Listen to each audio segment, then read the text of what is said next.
Hello, everyone, and welcome back to lecture 13. This is our last lecture. It's going to be a short lecture to describe the final exam. So the final exam is obviously a take-home exam. I'm not expecting anyone to come into the school or what have you, which would be exceedingly difficult because I believe that many of you are taking this course from around the world. In fact, I had this thought of polling people anonymously so we get a sense of what kind of representation internationally we had, but I never got around to that.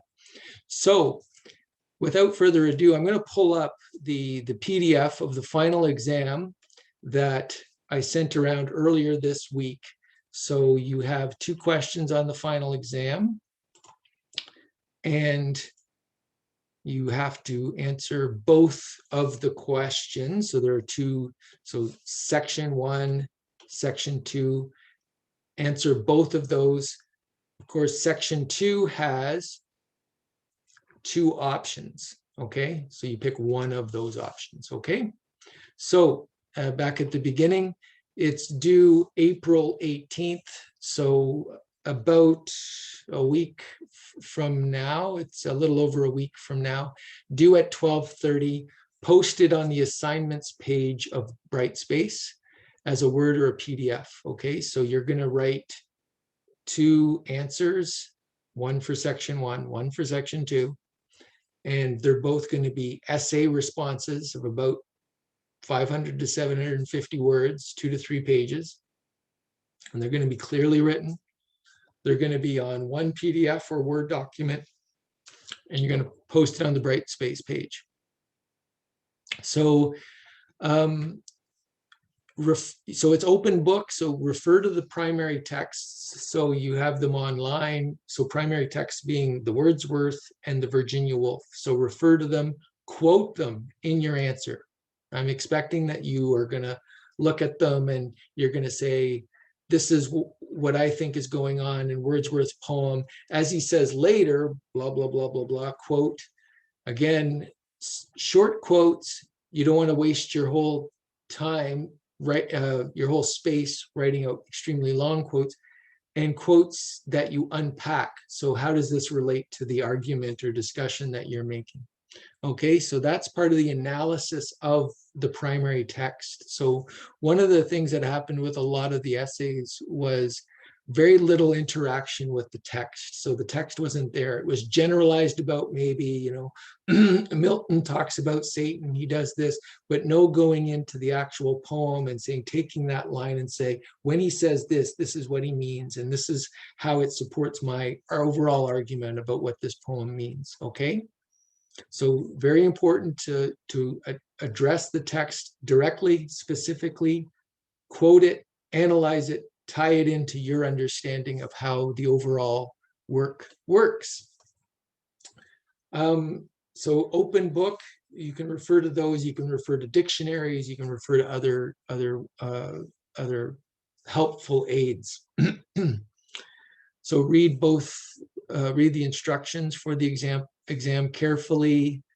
It has 2 sections. You're to answer both sections. And as I said, provide for each section 500 to 750 word essay response. The first one is critical reading and analysis of Wordsworth's Tintern. So for this one, it's about that particular section of the poem. What is it saying? What's the significance of it in relationship to what the overall poem means? Okay, so you don't need to look to secondary sources for this question, okay? This one, it's about unpacking and letting me know that you understand what's happening in this excerpt and tying it into what's happening in the poem as a whole, okay? So you can refer to the poem as a whole, you can quote from it, analyze it, and say, much as it's happening here, this is what's happening overall in the poem. It's about communing with nature, it's about this, it's about that. The second section, you have 2 options, and you have to, again, develop a thesis and defend it. Both options have a secondary source. Now, I had a good question via email.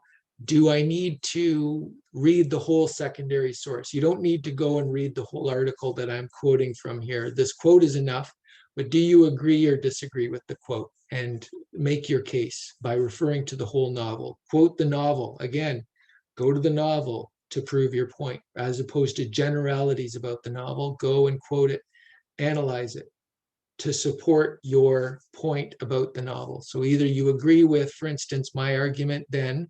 So Martin Haglund says of Woolf, the novel we just talked about in lecture 12, my argument then is that Woolf's aesthetics of the moment highlights the traumatic deferral and delay at the heart of temporal experience.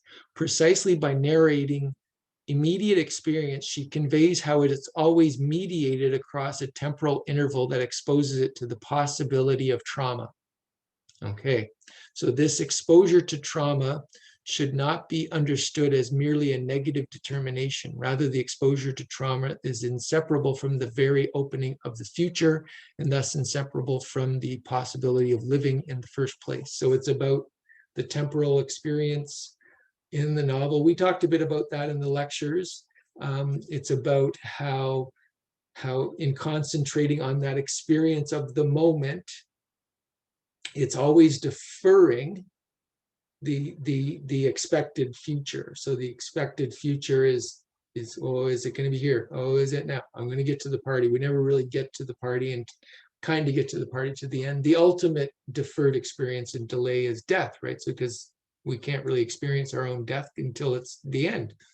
So that experience in the narrative, this author is trying to say, is tied to a sense of trauma. This opens up the space for experiencing trauma, reliving past wounds, or the fear of present wounds in the fact of having, let's say, our desires or our projections thwarted, so to speak.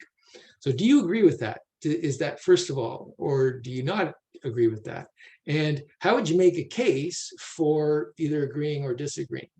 And how would you go to the novel to pick out a couple of examples of where this is at work? And you say, yeah, I agree, because this is what's going on when Clarissa is doing X, Y, or Z. And for instance, when she says blank, she really means this, or the opposite. You could find examples from the novel to make a case against that particular author. The second one is from a feminist reading of Virginia Woolf, Mrs. Dalloway. Quote, Clarissa, being a feminine protagonist, epitomizes feminism's feminine resistance. Very repetitive, but we'll continue. But what are the resources available to her to oppose, to undo, to dismantle, and if possible, to transcend androcentric and patriarchal assumptions? Clarissa's first act of resistance can be seen in her rejection of Peter Walsh, who is passionately in love with her. Here, Clarissa kills her passionate self in order not to be enslaved by Peter. So again, take that quote, more of a political reading, as opposed to this notion of time, a political reading of Clarissa's refusal of Peter as an example of a feminist act of self-assertion so that she doesn't become, let's say, subsumed under Peter, enslaved by Peter. Is there evidence for that in the novel? Is there, would you agree or would you disagree again and find evidence in the novel? Specific evidence, quote it, analyze it to again, either agree or disagree. So you pick one of those for the second section.